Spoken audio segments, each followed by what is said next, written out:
সকালের নরম আলোয় রতনপুর গ্রামের বাজার জেগে উঠেছে। চারিদিকের মানুষের কোলাহল, সবজি বিক্রেতার হাঁক ডাক আর মাটির চুলার ধোঁয়া। গোপাল তার ছোট্ট পরিষ্কার ঠেলাগাড়িটির পাশে দাঁড়িয়ে গরম গরম আলুর পরোটা ভাজছে। তার দোকানে কম ভিড়, কিন্তু যারা আছে তাদের মুখে তৃপ্তির হাসি। পাশেই ভোলার বিশাল দোকান। সে চিৎকার করে তার খদ্দেরকে ডাকছে, চলে আসুন, চলে আসুন, ভোলার গরম গরম পরোটা একবার খেলে আর ভুলতে পারবেন না, তাড়াতাড়ি চলে আসুন। একজন বৃদ্ধ লাঠিতে ভর দিয়ে কাঁপতে কাঁপতে গোপালের দোকানের সামনে এসে দাঁড়ায়। তার চোখে খিদে। বাবা, বড্ড খিদে পেয়েছে বাবা, 2 দিন হয়ে গেল আমি কিচ্ছুটি খাইনি। আমাকে তুমি একটা পরোটা দেবে বাবা? আমার কাছে কিন্তু কোনো পয়সা নেই বাবা। গোপাল এক মুহূর্তের জন্য তার টাকার বাক্সটার দিকে তাকায়, যেখানে মাত্র কয়েকটা কয়েন পড়ে আছে। তারপর হেসে বৃদ্ধর দিকে তাকায়। পয়সা লাগবে না বাবা, আপনি বসুন, আমি আপনাকে গরম পরোটা ভেজে দিচ্ছি। গোপাল যত্ন করে একটা পরোটা ভেজে আচার দিয়ে সেই বৃদ্ধর হাতে তুলে দেয়। বৃদ্ধ তাকে আশীর্বাদ করতে করতে খেতে শুরু করে। এই দৃশ্য দেখে পাশ থেকে ভোলা ব্যঙ্গ করে ওঠে, আবার শুরু করলি তুই তোর ভিক্ষা দেওয়ার পালা? বলি, ব্যবসা করতে এসেছিস নাকি ধর্মশালা খুলেছিস? এভাবে চলতে থাকলে তো তুই তোর বউ আর ছেলেকে নিয়ে পথে বসবি রে বেটা। যার যা ভাগ্য সে তাই পায় ভোলা ভাই। আমার কাছে ক্ষুধার্তের মুখের হাসির চেয়ে বড় রোজগার আর কিছুই নেই। গোপালের মনটা একদম সোনার মতো, ওর মতো মানুষই হয় না।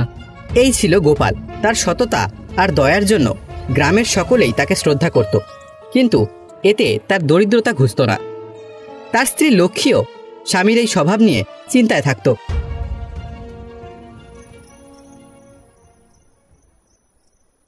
একটা ছোট্ট মাটির ঘরে টিমটিম করে একটা প্রদীপ জ্বলছে। লক্ষ্মী ছেঁড়া কাপড় সেলাই করছে, আর তার ছেলে রাম বসে আছে। গোপাল দিনের সামান্য রোজগার হাতে নিয়ে ঘরে ঢোকে। আজকে মাত্র এই কটা টাকা? রামের স্কুলের খাতা কেনার কথা ছিল, কিভাবে হবে সব?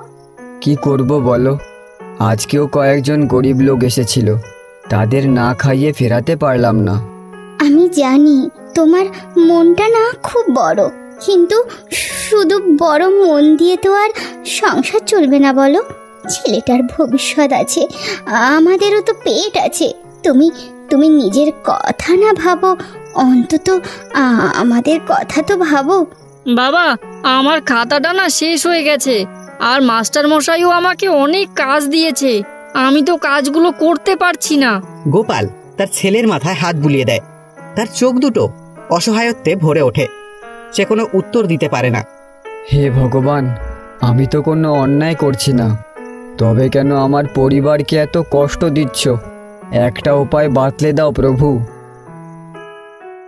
পরের দিন বিকেলে হঠাৎ করে আকাশ কালো করে ঝড় বৃষ্টি শুরু হয়। বাজারের সবাই তাড়াহুড়ো করে দোকান গুটিয়ে চলে যায়।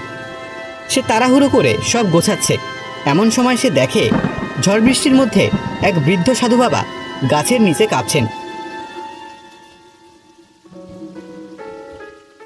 বাবা, অনেক দূর থেকে আসছি, 2 দিন পেটে কিছু পড়েনি, তোমার কাছে কি একটু খাবার হবে? গোপাল এক মুহূর্ত দ্বিধা করল। তার কাছে যেটুকু আটা আর আলু আছে তা দিয়ে তার পরিবারের রাতের খাবার হবে, কিন্তু সাধু বাবার করুণ মুখ দেখে তার মন কেঁদে উঠল।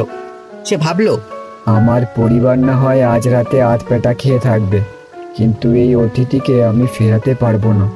বাবা, আপনি একটু অপেক্ষা করুন, আমার কাছে যা আছে তাই দিয়েই আমি আপনার জন্য পরোটা বানিয়ে দিচ্ছি। গোপাল তার শেষ সম্বল দিয়ে 4টে পরোটা ভেজে সাধু বাবার হাতে তুলে দেয়। সাধু বাবা পরম তৃপ্তিতে খেতে শুরু করেন। পরোটা খাওয়া শেষ হলে সাধু বাবার মুখে এক দিব্যজ্যোতি ফুটে ওঠে। তোর মঙ্গল হোক বাবা, তোর মতো সৎ আর দয়ালু মানুষ আমি খুব কম দেখেছি। তুই ক্ষুধার্তকে ফিরিয়ে দিসনি, তাই ভগবানও তোকে ফিরিয়ে দেবেন না। সাধু বাবা তার ঝোলা থেকে একটা ছোট্ট পুরনো কাঠের কৌটো বের করে গোপালের হাতে দেয়। এই কৌটোটা রাখ, এর ভেতরে যে মশলা আছে তা দিয়ে